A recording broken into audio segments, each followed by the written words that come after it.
نتنياهو هيضرب اليمن، والصواريخ اليمنية والطيارات الحربية الإسرائيلية هتعدي على البحر الأحمر وعلى سيناء. علشان كده هتلاقي الطيران المصري بيحلق حوالين أرض سيناء في الأيام دي، لأن الحرب الإسرائيلية اليمنية مش زي الحرب مع لبنان، ولا زي الحرب مع سوريا، ولا زي الحرب في قطاع غزة. لا، الحرب دي حرب واسعة، تبقى حرب إقليمية، ومصر هتتدخل فيها، لأن مصر هي في منتصف الحدود اليمنية الإسرائيلية. وكل الكلام ده بداية الحرب الإقليمية الكبرى ما بين القطبين إسرائيل وإيران، المكتوبة في كتاب النبي دانيال من 2600 سنة. كل ده مكتوب في كتاب النبي دانيال، نبي النهايات. هذا النبي الله كشف عن عيونه أحداث نهاية العالم، فبعت له الملاك جبرائيل علشان يوريه أحداث النهايات اللي هتحصل في الشرق الأوسط. ومنطقة الشرق الأوسط دي منطقة على صفيح ساخن، لأن إسرائيل وإيران لما يضربوا بعض هم مش هيضربوا بعض على أراضيهم، هيضربوا بعض على الأراضي العربية والأراضي الخليجية. وكثير من الأراضي العربية هتسقط، وكثير من الأراضي الخليجية هتسقط حسب المذكور. بيقولك إيه؟ ففي وقت النهاية يحاربه ملك الجنوب فيثور عليه ملك الشمال. ملك الجنوب وملك الشمال هنا بيشبه إن في تحالفين هيقوموا في الشرق الأوسط، تحالف اسمه ملك الشمال وتحالف اسمه ملك الجنوب. تحالف ملك الشمال ده هو إسرائيل وكل حلف شمال الأطلسي والولايات المتحدة الأمريكية والاتحاد الأوروبي والغرب الجماعي، ده كتلة لوحده. الكتلة المقابلها هي المقاومة الإسلامية والمقاومة الإيرانية وروسيا والصين والبلاد اللي في ديلهم اللي هي كوريا الشمالية وكل البلاد اللي في ديلهم. فاهمني؟ التحالفين دول هينطحوا بعض فين؟ مش على أراضيهم، هينطحوا بعض في الشرق الأوسط. في الشرق الأوسط حسب المكتوب بيقولك إيه؟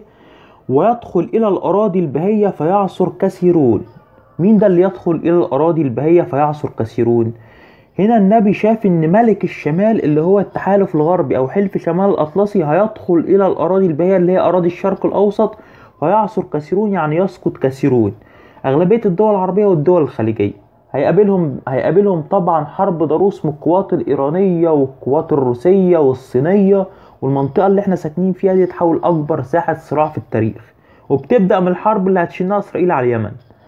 ومش بعيد إسرائيل تختال عبد الملك الحوثي، تختاله وتختال يحيى سريع اللي بيقعد يتكلم بطريقة قوية، ده مش بعيد. عايز أقولك إن إيران ممكن تكون تركت سوريا قدام عينيك، انها تركت سوريا. حلو الكلام، بس هي ما تركتش سوريا. هتلاقي القوات اللي جوه سوريا هتبدأ تقوم من جديد، القوات اللي هي الشيعية اللي جوه سوريا. هتحس انها تركت لبنان، لا هي ما تركتش لبنان، هتلاقي لسه المقاومة شغالة في لبنان وحماس هكذا. لكن اليمن بقى ايران عندها استعداد انها تدعم اليمن بكل ما تملك، لان اليمن ده امن قومي بالنسبة لها. حلو الكلام. فبيقول لك ايه؟ وهؤلاء يفلتون من يده. مين دول اللي يفلتوا من يده؟ اللي هيفلتوا من يد التحالف الغربي لما يجي يبذر حروب يوم القيامة في الشرق الأوسط. أدوم ومؤاب ورؤساء بني عمون، دول هتلاقيهم متحالفين مع التحالف الغربي. الأردن، مؤاب، رؤساء بني عمون متحالفين مع عمان، عمان. هتلاقي عمان دي ملهاش دعوة بأي مشاكل، مكتوبة في الكتاب هنا. بص الكلام.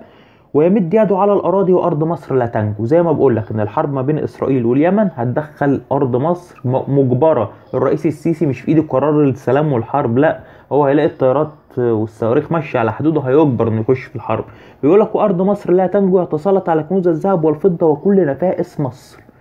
الكلام مفسر نفسه، يعني هيتسلط على كل الآثار المصرية وأراضي من الأراضي المصرية.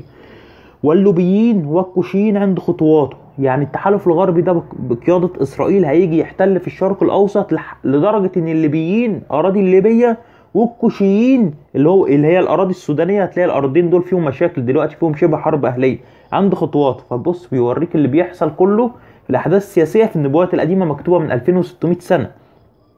وتفزيع أخبار من الشرق. أخبار من الشرق دي يعني التحالف الغربي بقيادة أمريكا هتفزعوا أخبار من الشرق اللي هي الصين، تفزعوا أخبار من الشرق. ومن الشمال، الشمال دي روسيا. حلو الكلام. فيخرج بغضب عظيم ليخرب وليحرم كثيرين. كلمة ليخرب وليحرم كثيرين دي معناها حرب نووية الأولى. يحرم كثيرين يعني إبادة شعوب. فهمني؟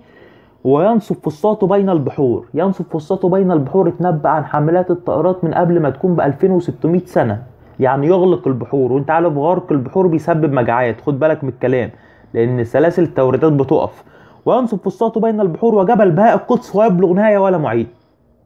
هنا بيقول لك ان مدينة القدس هتجتمع عليها 4 زوايا الارض وهتقوم حرب يوم القيامة الشهيرة. بيقول لك في ذلك الوقت يقوم ميخائيل، ده زي وزير دفاع السماء، ده ملاك زي وزير دفاع السماء، الرئيس العظيم القائم لبني شعبك، ويكون زمان ضيق لم يكن منذ كانت أمة إلى ذلك الوقت. هنا الملاك بيخاطب النبي دانيال وبيقول له ان وزير دفاع السماء الملاك ميخائيل هيقوم القائم لبني شعبك اللي هو شعب اسرائيل، وهيكون زمان ضيق في الشرق الاوسط ما حدثش مثله منذ انشاء العالم، وكثيرون من الراقدين في تراب الارض يستيقظون، هؤلاء الى الحياه الابديه وهؤلاء الى العار الازدراء الابدي. يعني لو انت جنبك مقابر هتلاقي الناس اللي في المقابر قامت من الاموات في الحرب العالميه الثالثه. في الحرب العالميه الثالثه. والفاهمون يدعون قضياء الجلد والذين ردوا كثيرين الى البر كالكواكب الى ابد الدهور. انت من الفاهمين دول، انت من الفاهمين اللي هيضيئوا قضياء الجلد، يعني انت من المؤمنين بالله اللي هيضيئوا قضياء الجلد وكالكواكب الى ابد الدهور. بيقول له اما انت يا دانيال فخ في الكلام واختم السفر الى وقت النهايه، كثيرون يتصفحون والمعرفه تزداد. الملاك بيقول للنبي دانيال اخفي هذه النبوه واختم السفر، يعني اقفل عليه الى وقت النهايه. احنا عايشين في وقت النهايه، عشان كده السفر ده بيتفتح وانا بفتحه لك دلوقتي السفر، والكلام ده بمجرد ما يتفتح او يتكشف بيتفعل، ودلوقتي هو اتفعل. حلو الكلام.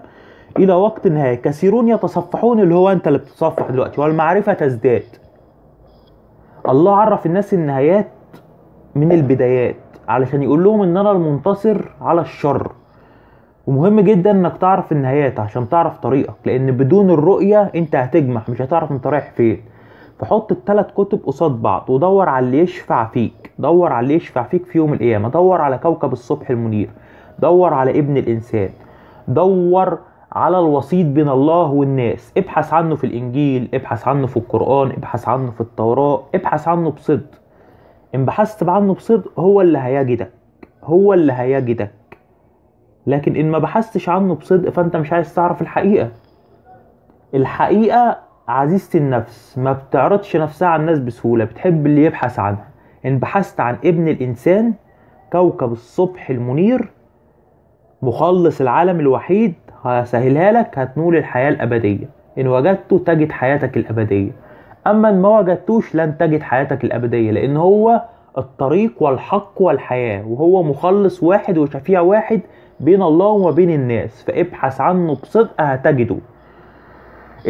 الوقت قريب على جميع الناس السامعين هذه الرسالة الهامة، الاستعداد للقاء الله الحي، لان مفيش زمان بعد الزمان. بص الفرح بيشطب والمعازيم بتسرم على بعض، والعريس هياخد عروسته ويصعد بيها الى ما وراء النجوم، وبعد كده انوارها تطفي والفرح هيشطب. فاستعدوا استعدوا للقاء الهكم.